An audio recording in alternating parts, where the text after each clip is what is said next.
unified voice on the world stage.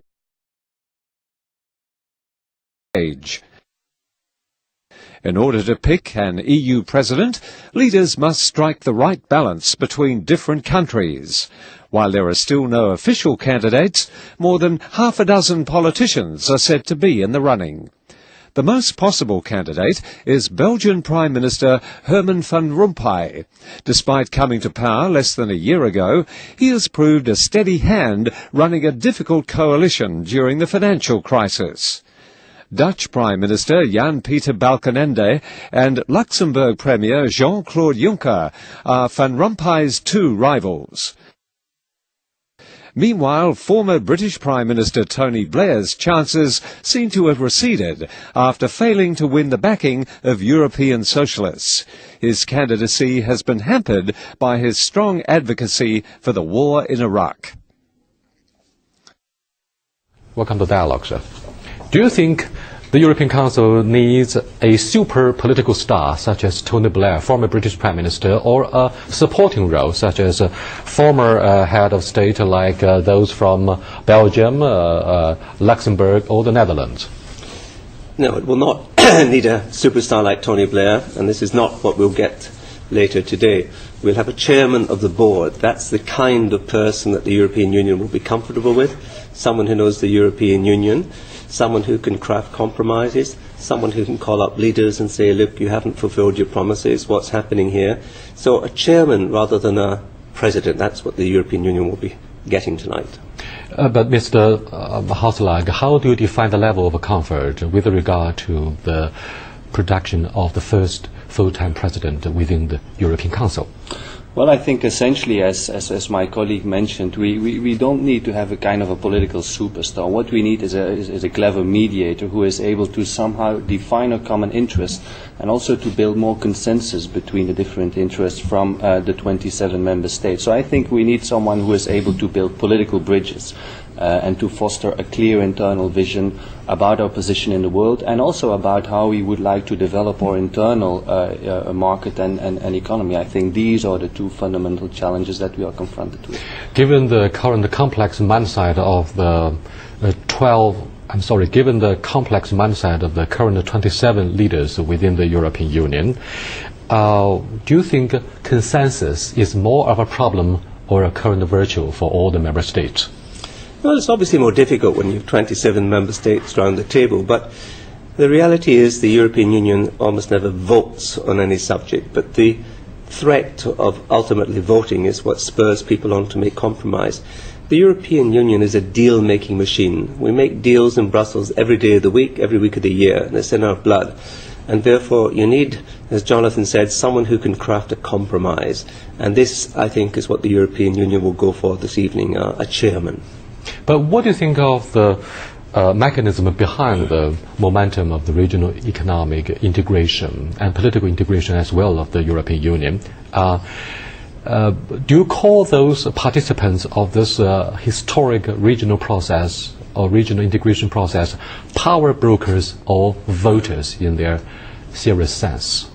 Well, I think both. Essentially, it's power politics at the highest level, and member states continue to look after their own interest first. But I think, essentially, in the last few years, we have been confronted by major challenges: the financial crisis, the growing multipolar momentum, and I think these certainly were stimuli that were also recognized. Excuse me, I pinpoint one sensitive word of multipolar. Instead of multipolar, Chinese start to talk more about multilateralism. Mm-hmm. I think there is a C difference between the two words. There is indeed a very important difference, but I think both are interrelated. If we have an international order with more players taking the center stage, then inevitably we need to develop new platforms for coordinating our policies, to foster new forms of consensus as well. And I think there multilateralism is going to play a more important role. And I think the European Union here has definitely a very central role internationally to play. Initially we have been the champion of multilateral cooperation, and this is definitely something that we have to try to develop with our new foreign policy. Before we take a closer look at who will make the strongest candidate in the current struggle for the very first full-time president of the European Council, let's look at whether and why the European Union has shown its apparent uncertainty or sense of uncertainty over the proposed notion of G2. Is that because you fear that you will get marginalized if, in times of financial crisis, Washington wants very much to first of all go hand in hand with Beijing in handling most of the global issues? It's an illusion that there's a likelihood of a G2 in the near future. The reality is the European Union is the biggest trading bloc in the world. The European Union has a bigger GDP than the United States. In fact, between the real G2 is, of course, the European Union and the United States, together with 50% of global GDP. So the idea of China and the US may be something for 20, 30 years down the track, but it's certainly not something of practical politics for the moment. The US and China relationship is very important. There's many differences to overcome, but they cannot, between them, decide the future of the world. The European Union is very much a player. Fine. It sounds good that you're going to have a powerful president of the European Union. However, we have discussed briefly the weakness and the limits to the presidency of the European Council.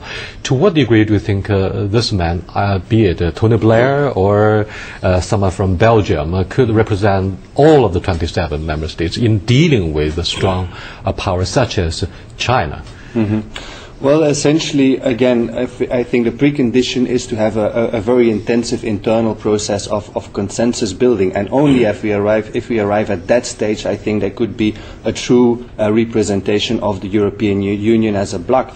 But as such, I think this process is a precondition for the European Union to become a solid player on the international scene. And I think Fraser struck a very important point, that potentially the EU is an inevitable player in this world. But I think that the main challenge for the next few years will be to turn this potential into effective influence. And I think there the President could play the role of a coach. Fraser mentioned the role of a kind of a chairman of a board. I rather see it as a kind of a coach of a political team, which is a very hard job. It depends on the strength of the individual players, but also on the ability of the coach to match different interests and stakes. Yes, indeed. Regular dialogues need to be held between the European Union and China, as well as across the Atlantic Ocean, needless to say. However, when we talk about the importance for the Chinese to learn more about the political culture of the Europeans, and part of the political culture, I'm afraid, is the so-called horse trading. Now, it seems it is the UK and France that first came up with the idea of having a president of the European Council after Lisbon Treaty was approved by all 27 member states.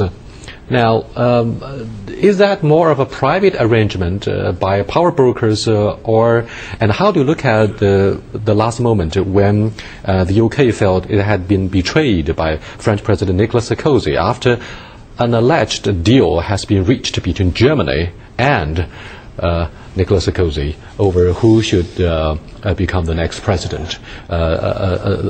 It's kind of outcome after very intensive nail-biting haggling over or between centre-right and centre-left among the Europeans. But this reflects the political reality in the European Union. You have to balance north, south, east, west, political forces of the left and the right, and so on. This has always been the case, and as Jonathan said, this helps you bring about consensus. What kind of integrity or virtues the strongest presidential candidate of the European Union should possess before he or she is selected by the 27 power brokers?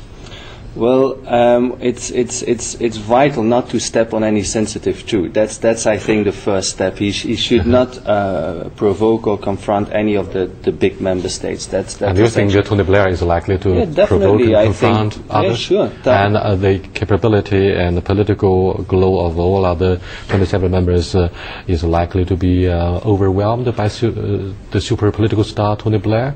Tony Blair has a very outspoken personality, and he has also made some outspoken political decisions during his career in the United Kingdom. Still, the war in Iraq was his personal decision, and there are still a lot of European countries that blame that to him. We should have invited a special envoy from Gordon Brown to argue against your statement, which is not quite in favor of his position over Iraq.